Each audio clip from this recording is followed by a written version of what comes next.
In this video, I'm going to show you exactly where this design came from and the steps I took to turn it into this.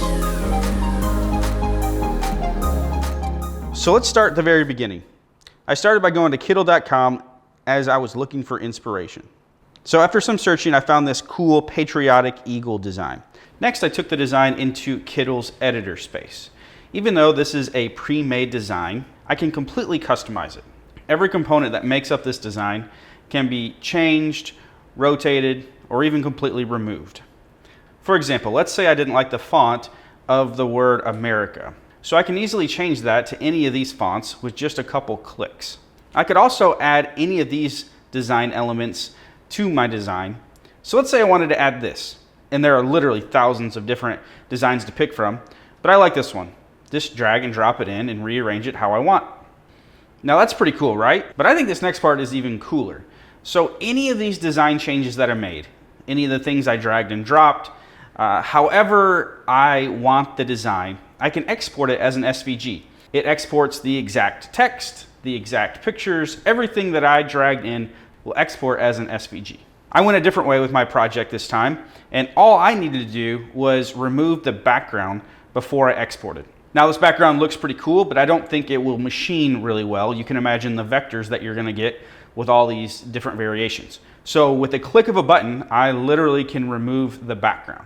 After that, I was pretty happy with how it looked and had a clear vision of what I was going to do. My plan was to carve the red layer first, fill it with epoxy, and then carve the blue layer and fill it. From the time that I found this design to the time I had it in my CNC software was a matter of 20 seconds. So after I'm done sharing my project walkthrough with you, I want to share a few other use cases where I see Kittl really upping our design games when it comes to CNC routers and CNC lasers. But for right now, let's get back into my project. Next, I imported the SVG file into my CAD CAM software. I'm using Vectric. If you're using something different, then the process might be slightly different, but is entirely possible. Although the initial appearance may seem overwhelming with all the overlapping vectors, it's not as complicated as it looks. So the beauty of Vectric is that each vector uploaded as its own layer, making it easy to select each vector individually. Since I wanted to create this project in 2 layers, red and blue, I began renaming and organizing the vectors into their respective layers. Next, I started welding the overlapping vectors together to create individual vectors or voids where I could pour the epoxy into. The most challenging aspect of this entire design was where the feet of the eagle and wings overlapped, since I introduced a 3rd layer, the wood. As you can see, the wood shows through the blue in those areas and creates a 3rd layer. Since I was running the red toolpath first, and to ensure that the red toolpath didn't remove all the wood that I needed for the 3rd layer within the blue, I had to duplicate some vectors to use them as boundaries. Once I made the necessary adjustments to the vector, this was the result. Now let's talk about the CAM side of things and how I set up the toolpaths. For the red layer, I set up a V carving toolpath with a clearance toolpath that uses a 1/4" downcut bit.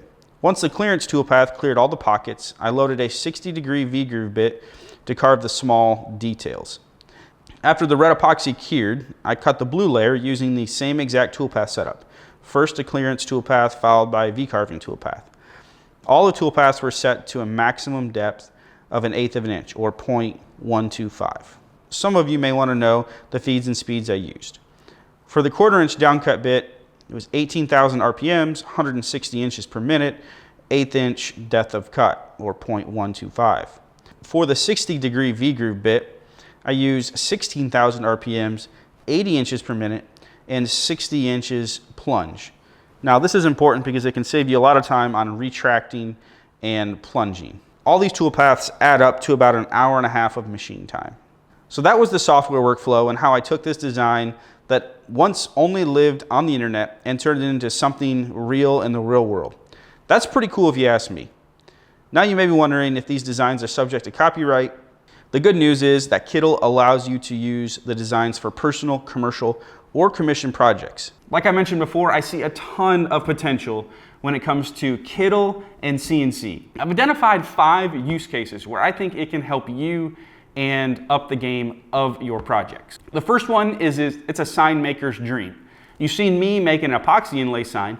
But stacked signs, like different stacked materials, painted signs, this is a sign maker's playground. It's endless possibilities. The second use case, which is a really popular one, people are already doing it, is engraving cutting boards. Specifically using the unique text and typography and being able to edit those in Kittl. You could create one of a kind, like someone's name with some unique typography. That could be really unique, add a lot of value. Speaking of laser, the third use case I see is taking the pre-made designs, the raster images, and engraving them on products. Now, I took my eagle design and exported it as a vector, but you could have exported that as a PNG or a JPEG and either engrave the sign. You could engrave your own products, you can engrave your merch. So laser engraving, a lot of possibilities here. The fourth use case here is coming up with your own logo. Now the cool thing, doing that in Kittl, they have pre-made designs and you can edit them instantly. You can start exporting those raster images and exporting those vector images and applying them to your merch or your business cards or your website, but have those files instantly is a really cool thing. The fifth use case is layered wall art. Now you could take these vectors and export them, and you could either use a laser machine or you could use a CNC router, and you could create offsets. So offsets of 1/8 of an inch, and you could stack those layers up with those small offsets, like cut them all out and create a stacked layered sign, something like this. So go try Kittl out for yourself, play around with it a little bit. You can sign up for free, and then if you decide you want the vectors, it's only $10 a month. I'll leave a link down in the description. I love it. I think it's gonna be a great tool and take my designs to a whole new level. So go check it out for yourself. If you didn't see last week's video where I made my project, click right here and you can see that entire process and how I made it. I think you'll enjoy it. So click right here and I will see you in that video. Thank you so much for watching. See you next time. Bye.